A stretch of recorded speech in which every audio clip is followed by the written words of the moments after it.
Всіх вітаю, друзі! З вами Роман Погорілий, це команда Deep State, і вже традиційно обговоримо останні події на фронті. Пройдемося по найгарячіших точках бойових дій і почнемо ми з лінії Куп'янськ-Кремінна, а саме з відтинку Масютівка-Ягідне, де ворог продовжує свій тиск на позицію українських бійців.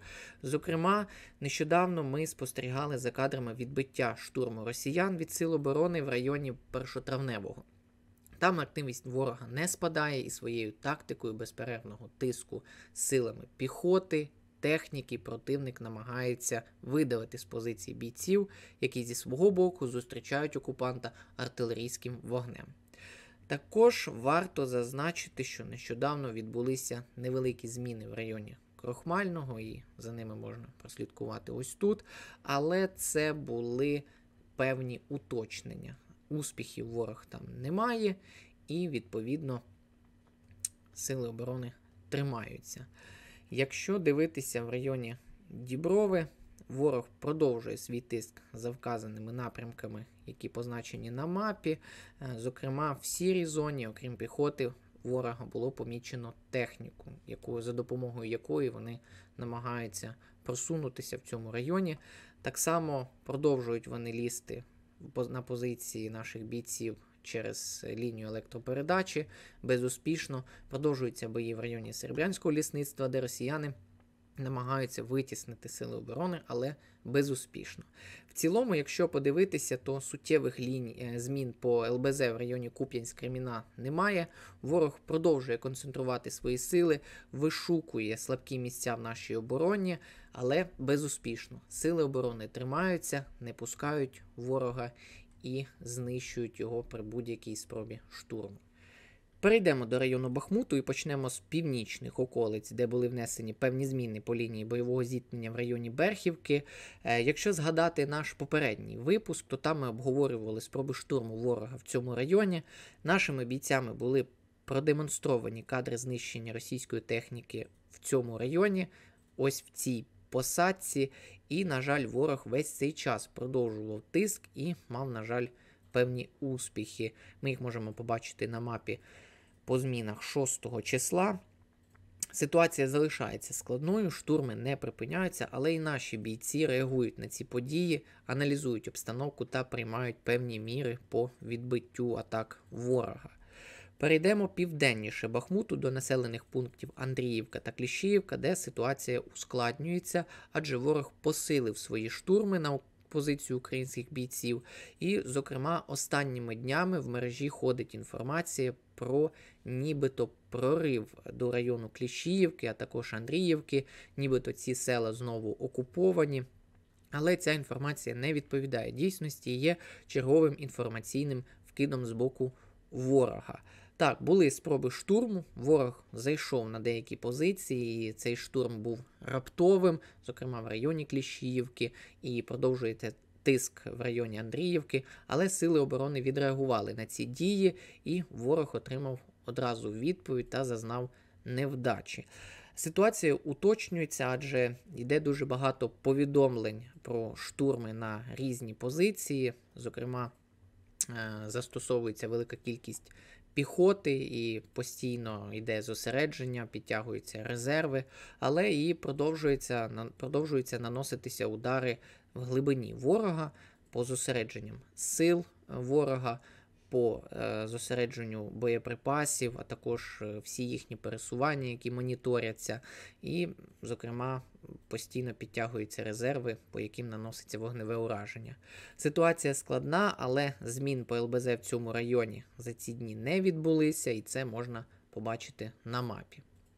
Рухаємося до Авдіївки, і зараз, можна сказати, це найбільш гаряча точка нашого фронту, і почнемо ми з північних околиць, а саме з району Красногорівки.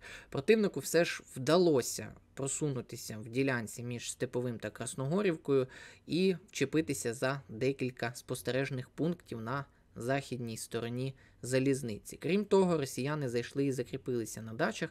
Це ми можемо бачити на нашій мапі по зміні лінії бойового зіткнення. Ситуація дуже динамічна і деякі позиції можуть ще переходити навіть з рук в руки. Основний напрямок удару в цьому районі є в бік села Степового, а також на територію заводу, де відбуваються постійні спроби туди зайти. Сили оборони щодня і щоночі відбивають ці спроби, працює артилерія, FPV-дрони та інші засоби вогневого ураження.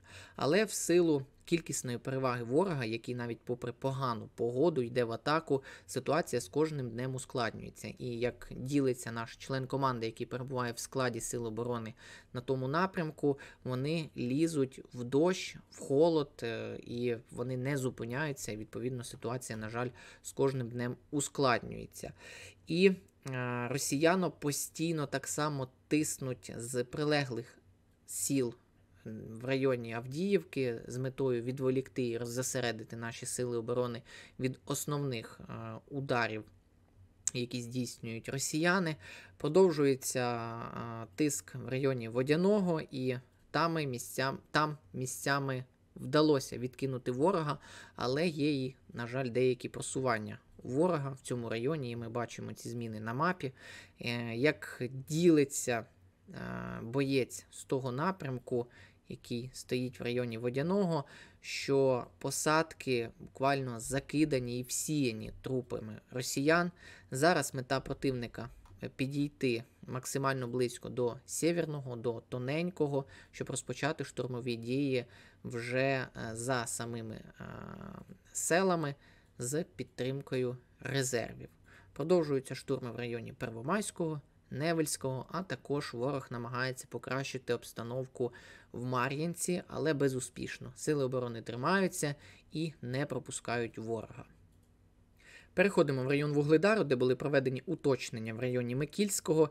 Ці уточнення були незначними, зокрема їх можна побачити на мапі 6 числа. Вугледар тримається, сили оборони не пропускають ворога і ведуть постійне знищення росіян. А ми йдемо далі, переходимо в район Роботиного, де Збройні сили продовжують звільнення наших територій, і ми бачимо синю зону на мапі, де бійці мали успіх. Зокрема, ми побачимо, що декілька днів назад був ось такий виступ, але за допомогою постійного тиску і знищення росіян українські сили оборони зрізали виступ біля Вербового. Продовжується бік в сторону села, і, зокрема, сили оборони наносять постійне вогневе ураження по позиціях ворога, і ці кадри ми могли бачити від наших українських воїнів. Зокрема, ми їх публікуємо на нашому телеграм-каналі, і ми бачили ураження в районі синьої зони, а також в районі червоної зони. Ворог постійно підтягує резерви, але їм це не допомагає. Наші Збройні сили мають успіх в цьому районі. Так само українські бійці мали певні успіхи біля Новопокровки. Ми бачимо синю зону, яка з'явилася в останні дні на нашій мапі. Робота в тому напрямку продовжується. Так само тривають бої в районі Новопрокопівки. На жаль, ситуація там не змінюється. Ворог постійно підтягує свої резерви, постійно намагається у відповідь тиснути, але попри невигідне становище, адже наші Збройні сили наносять вогневе ураження, знищують ворога, знищують піхоту, техніку. Щодня йдуть повідомлення з того району. Ворог не залишає цей населений пункт, як і Вербове, так само і Новопрокопівку. Дуже часто знову фіксується присутність значного числа зеків-шойгістів в боях за названі населені пункти, і число їх збільшується. Але наші Збройні сили роблять роботу, і ми сподіваємося, що в майбутньому будуть успіхи.